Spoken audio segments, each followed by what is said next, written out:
Turning circle. So this is MV Crystal 8 turning circle.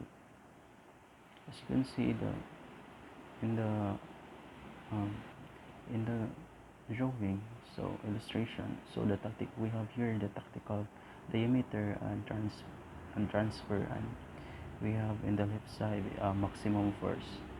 Then the as you can see we have the shape is the shape is like drift angle. Then we have here the path of the ship, center of the gravity, and we have here the initial of the movement of the starboard, then approach, going to advance at a maximum transfer. So, and we have here the second illustration. We have the path of the midship point on turning radius and drift angle. The ship is going to the left side and drift. Then we have here the rudder execution. So, and normal full loaded condition with maximum rudder angle.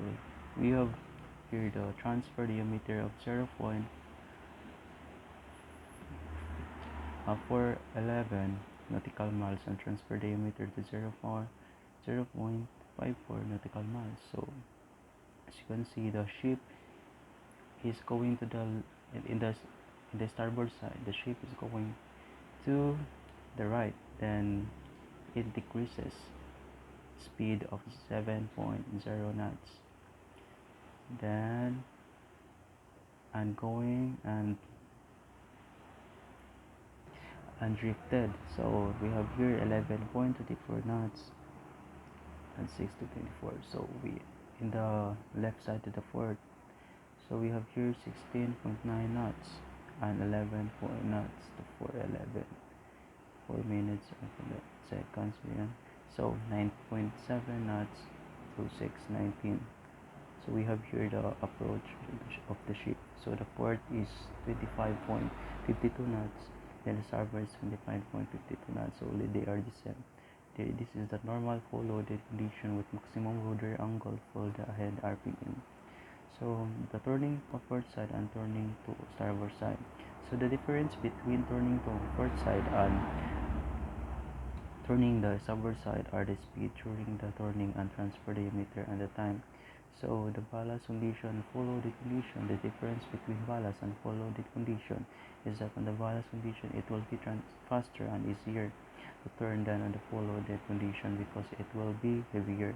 And task 2, the appropriate action for the illustration is to anticipate and understand the countermeasure according to the wind and current affecting to the ship course.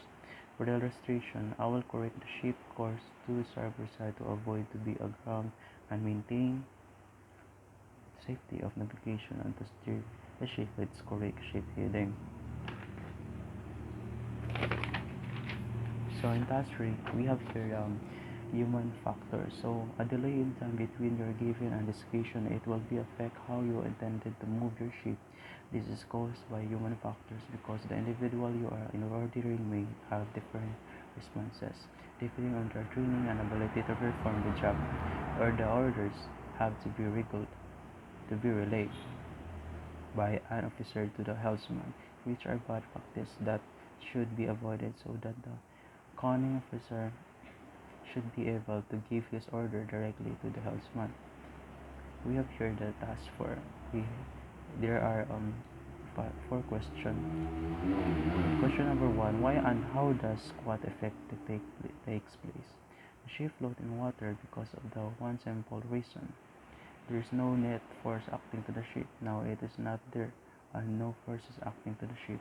But all these factors are equal and opposite in the nature. Quiz 2: what are the factors that affect squat? Ship speed main factor. Squat is directly approximately proportional with the speed squared. Depth of water inversely proportional. And confine of the channel inversely proportional. Then black confession ratio of immersion volume of the ship and confine of the channel inverse proportional. And relating to the water line, length, breadth, and drop directly proportional. Blockage factor A means cross section of the ship, mid-ship section divided by the cross section of the canal or river, directly proportional. So in question number 3, how do we know if the squat will result in forward trim, up trim, no trim? The bow of the ship will not obstruct the water flow as much as the mid of the up section of the ship. This is because of the shape of the bow. In this case, the defect flow pressure will be off of the midship. This will cause the stern to sink more than the bow and will result in trimming up because of squat. The tendency of the bow to obstruct the water flow is hence related to block coefficient of the vessel. Also defines if the vessel is squat bodily by stern or by the bow. Vessel also defines if the vessel will squat bodily by stern of the bow. So the last question is, what are the signs that show vessels experiencing squat? Number 1, the ship steering becomes sluggish. That is, it becomes comparatively difficult to steer the ship. Engine RPM will decrease to compensate of the load of the engine. The speed of the ship will be decreased. I have experience with 0.7 MUPC. The speed of the ship will decrease. The vessel moving of the full ahead only making 6 knots GPS speed. The ship may start to vibrate. Vessel rolling and pitching reduce. Turning the diameter of the vessel increase. It can become as much as twice that in open sea. That will be all. Thank you.